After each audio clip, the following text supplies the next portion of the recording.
दोस्तों स्वागत है आपका मैक्रो कैफे पर। मैक्रो कैफे ने कोशिश करी पिछले एक साल से कि आपको डिफरेंट डिफरेंट एंगल दिखा सके डेवलपमेंट्स के जो वर्ल्ड वाइड चल रहे हैं और क्यों हम बार बार ये मेटल्स को लेके इतना पॉजिटिव हैं। दोस्तों हम ऐसे ही ट्रांजिशन पॉइंट पर खड़े हैं जहां से अगर मार्केट एनालाइज करी जाए तो कुछ भी ऐसा नहीं दिखता जो इतिहास में चला हो। जैसे मीडिया हमें दिखाती है या फिर कुछ एनालिस्ट शुरू हो जाते हैं बताना कि क्रैश आएगा मेटल्स में। क्यों? क्योंकि ऐसा इतिहास में हो चुका है। चलो आज आपको एक नया पहलू दिखाते हैं और समझाते हैं कि क्यों मेटल्स में पॉजिटिव रहना अनिवार्य है। हमें सब्सक्राइब करना मत भूलना क्योंकि मैक्रो कैफे का मोटिव बस एक है, आपको मैक्रो डेवलपमेंट स्पेस में एक इन्फॉर्म और रैशनल डिसीजन मेकर बनाने में सहायता करना।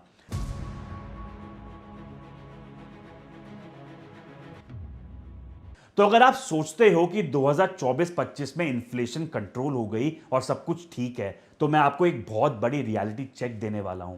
पिछले 90 दिन का ऑफिशियल इकोनॉमिक डेटा देखो तो एक ऐसा पैटर्न दिख रहा है जो पिछले 50 साल में नहीं दिखा। एक ऐसा खतरनाक कॉम्बिनेशन जो 1974 में सेंट्रल बैंकर्स को डरा देता था और वो 2026 में वापस आ गया है। मीडिया इसे स्टिकी इन्फ्लेशन बोलती है, पॉलिटिशियंस कहते हैं ये कॉस्ट ऑफ लिविंग चैलेंजेस है, लेकिन इसका असली शब्द है स्टैगफ्लेशन। और ये कोई जोक नहीं है दोस्तों। तो चलो ये देखते हैं स्टैगफ्लेशन का क्या मतलब है। सरल शब्दों में स्टैगफ्लेशन के टाइम इकोनॉमी ग्रो नहीं होती लेकिन प्राइसेस बढ़ते जाते हैं। ये एक विशियस लूप है जिसमें आज हम फंस चुके हैं। 1970s में पॉल वॉलकर जो उस टाइम के फेड के चेयरमैन थे, उन्होंने इंटरेस्ट रेट 20% तक बढ़ा के इन्फ्लेशन को कंट्रोल कर लिया था। इकोनॉमी क्रैश हुई थी क्योंकि इतने ज्यादा इंटरेस्ट पे बोरोइंग कॉस्ट बढ़ जाती है और खर्चा बहुत कम हो जाता है, लेकिन इससे काम बन गया था। लेकिन 2026 में फेडरल रिजर्व के पास ये ऑप्शन है ही नहीं। क्यों? इसको आगे समझते हैं क्योंकि जो यूएस में चल रहा है उसके बाद आपको खुद यकीन हो जाएगा क्यों टैंजिबल एसेट्स जैसे मेटल एक सेफ हेवन बनते जा रहे हैं। पर पहले समझते हैं कि पब्लिक को क्या बोल के पट्टी पढ़ाई गई। सॉफ्ट लैंडिंग का क्या वो प्रचार था। लोगों को बताया गया कि कोविड के बाद जो इन्फ्लेशन आई है वो बस टेम्पररी है, सप्लाई चेन की प्रॉब्लम है जिसकी वजह से शॉर्टेज है, लेकिन जब पोर्ट्स खुलेंगे और चिप्स मिलने लगेंगी तो सब कुछ ठीक हो जाएगा। फेड अपने डेट मैनेजमेंट से इन्फ्लेशन को कूल कर देगा बिना इकोनॉमी को फ्रीज किए। 2024-25 में एक पल के लिए लग रहा था कि ये हो भी जाएगा। इन्फ्लेशन गिरी, स्टॉक मार्केट में तेजी आई, लेकिन दोस्तों वो ऐसा था जैसे तूफान आने से पहले की शांति। जो अभी 2026 में आ रहा है वो सिक्लिकल प्रॉब्लम नहीं है, ये एक स्ट्रक्चरल हरिकेन है। नंबर्स झूठ नहीं बोलते दोस्तों। हेडलाइन सीपीआई यानी हेडलाइन इन्फ्लेशन जो हमें मीडिया में दिखती है, न्यूज़पेपर में हम पढ़ते हैं, वो नीचे दिखती है क्योंकि इसकी कैलकुलेशन में वॉलेटाइल गुड्स जैसे फूड प्राइसेस इंक्लूड होते हैं। तो जिस सीजन में खेती अच्छी हुई, क्रॉप ज्यादा हुए, तो प्राइस नीचे आ जाते हैं, इसीलिए हेडलाइन इन्फ्लेशन कम आती है। लेकिन सुपर कोर इन्फ्लेशन वो प्राइसेस उन गुड्स के जो स्टेबल होते हैं यानी सर्विसेज, इंश्योरेंस, रेंट, एसेंशियल, ये जिमी कार्टर एरा जितनी तेजी से बढ़ रही है। साथ में रियल जीडीपी ग्रोथ रुक गई है, मैन्युफैक्चरिंग कॉन्ट्रैक्ट हो रही है, कॉर्पोरेट बैंकरप्सीज बढ़ रही हैं, अनएम्प्लॉयमेंट बढ़ रही है जो कि नहीं दिखती क्योंकि पार्ट टाइम गिग वर्कर्स इसे छुपा लेते हैं। ये टेक्स्ट बुक स्टैगफ्लेशन है दोस्तों। अब मैं आपको रियल ट्विस्ट बताता हूं जो है फिस्कल डोमिनेंस। ये चीज 1970 से अलग है, ये ध्यान से समझना क्योंकि ये असली कड़ी है मेटल्स के लिए। देखो 1979 में US debt to GDP ratio सिर्फ 30% था, गवर्नमेंट की बैलेंस शीट हेल्दी थी। जब इन्फ्लेशन 14% तक गई 1980 में, तो पॉल वॉलकर ने फेडरल फंड रेट यानी रेपो रेट 20% तक बढ़ा दिए। पेनफुल था, डबल डिप रिसेशन आई, लेकिन काम कर गया। हाई रेट्स ने डिमांड क्रश कर दी, ज़ॉम्बी कंपनीज खत्म हो गई, डॉलर में फेथ रिस्टोर हो गया। अब देखो 1980 में गवर्नमेंट ये अफोर्ड कर सकती थी हायर इंटरेस्ट पेमेंट्स क्योंकि डेट पाइल छोटा था। आज क्या सीन है? यूएस का डेट टू जीडीपी रेशियो 120% के ऊपर है, नेशनल डेट 38 ट्रिलियन डॉलर पर है। ये मैथमेटिक्स बदल देता है दोस्तों। अगर फेड आज बोलकर शॉक करे, अगर रेट 8 से 10% तक बढ़ा भी दे इन्फ्लेशन मारने के लिए, तो नेशनल डेट का इंटरेस्ट एक्सपेंस 100% टैक्स रेवेन्यू खा जाएगा। यूएस गवर्नमेंट ओवरनाइट इंसॉल्वेंट हो जाएगी। हम मैथमेटिकली वॉल्कर सॉल्यूशन यूज नहीं कर सकते। यह है फिस्कल डोमिनेंस का ट्रैप। डेट का साइज अब मॉनेटरी पॉलिसी डिक्टेट कर रहा है, जो सेंट्रल बैंक का मेन टूल होता है। फेड इन्फ्लेशन रोकने के लिए रेट्स हाई नहीं कर सकता, क्योंकि ऐसे करने से ट्रेजरी बैंकरप्ट हो जाएगी।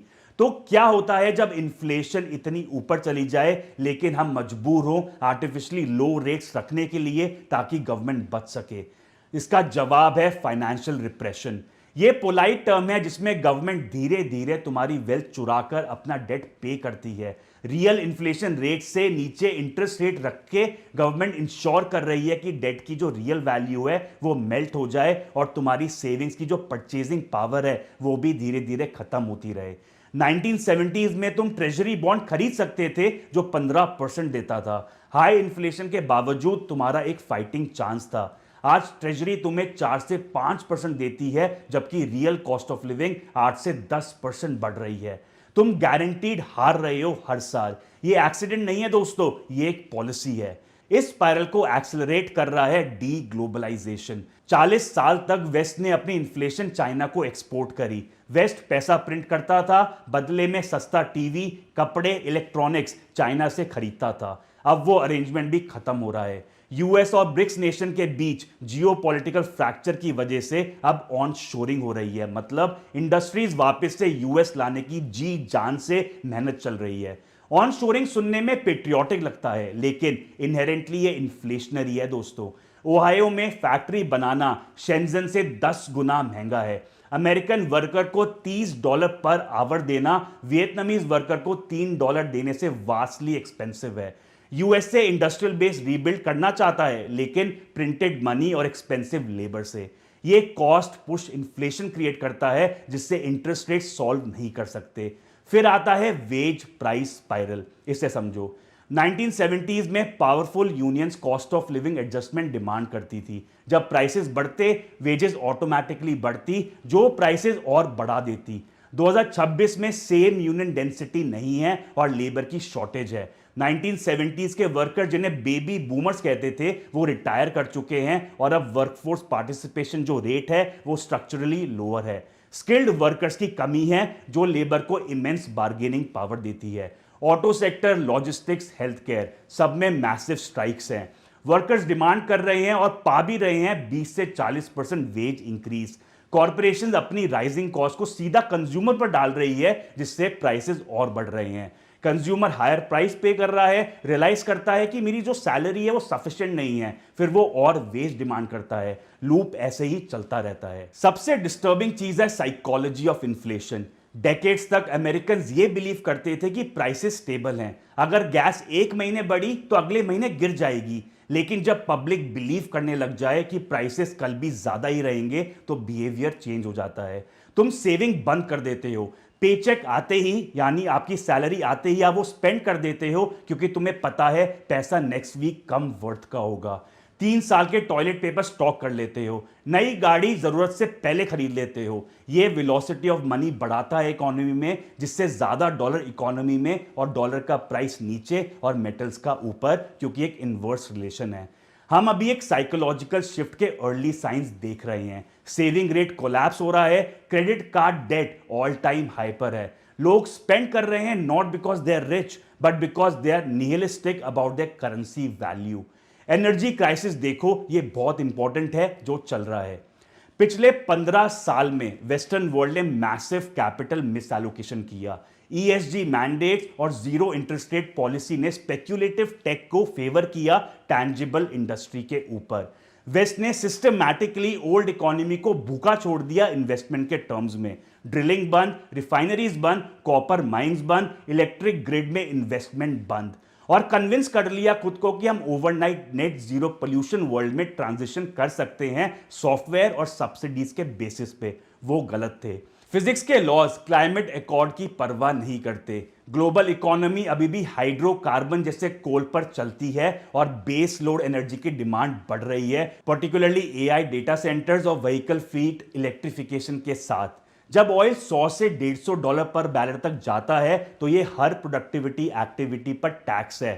फार्मिंग कॉस्ट बढ़ती है, फूड प्राइसेस बढ़ते हैं, लॉजिस्टिक्स एक्सपेंसिव होते हैं, तो अमेजॉन पर आपको सब चीज़ें महंगी मिलती है। मैन्युफैक्चरिंग स्क्वीज होती है, कॉर्पोरेट मार्जिन कंप्रेस होते हैं और फेडरल रिजर्व इसे इंटरेस्ट रेट से फिक्स नहीं कर सकती। जिरोम पॉवेल ऑयल के बैरल प्रिंट नहीं कर सकते। रेट 6% पर ले जाने से टैक्सेस में ऑयल वेल अपीयर नहीं होते। उल्टा कैपिटल की जो कॉस्ट है वो बढ़ जाती है, जिससे ड्रिलिंग फाइनेंस करना मुश्किल हो जाता है।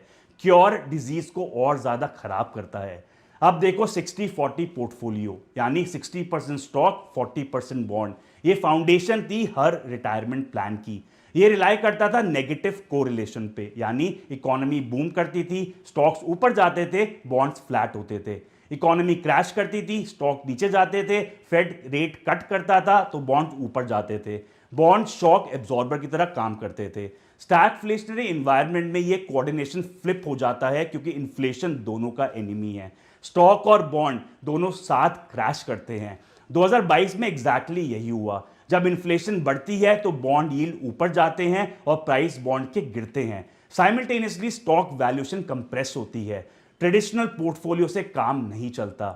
US banking system hundreds of billions of unrealised losses पर बैठा है।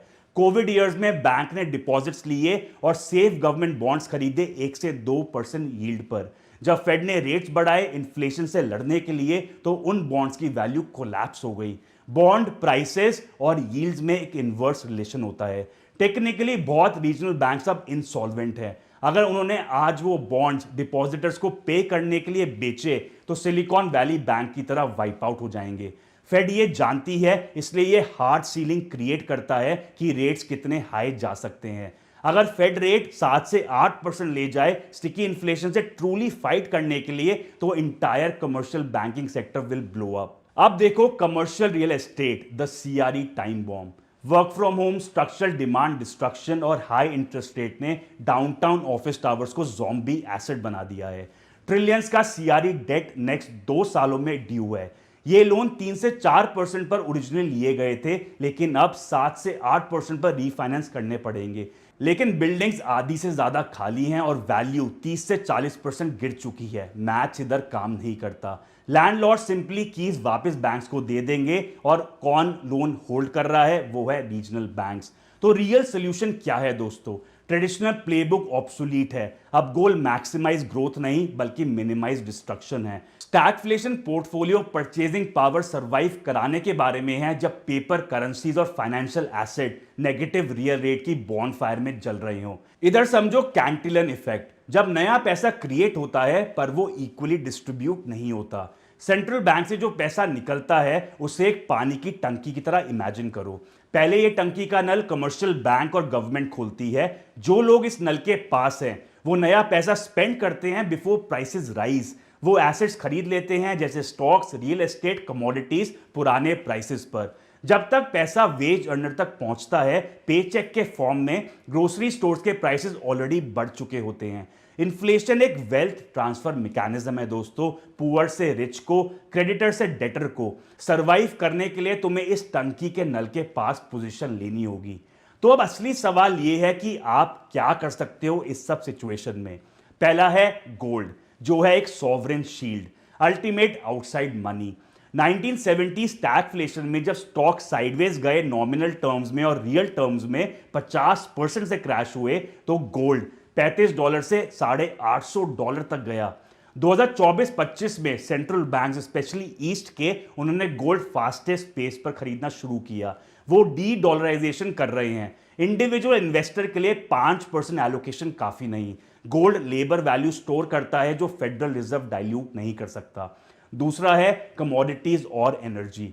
अगर क्राइसिस स्ट्रक्चरल शॉर्टेज की है तो शॉर्टेज ओन करो। ऑयल मेजर में पैसा लगाओ जो ईएसजी इग्नोर करके ड्रिल कर रहे हैं। Copper miners, uranium producers, base load power की स्केलेबल कीज है। ये कंपनी single digit price to earning ratio पर ट्रेड कर रही हैं, क्योंकि मार्केट डर्टी इंडस्ट्री से नफरत करती है। ये तुम्हारी अपॉर्चुनिटी है।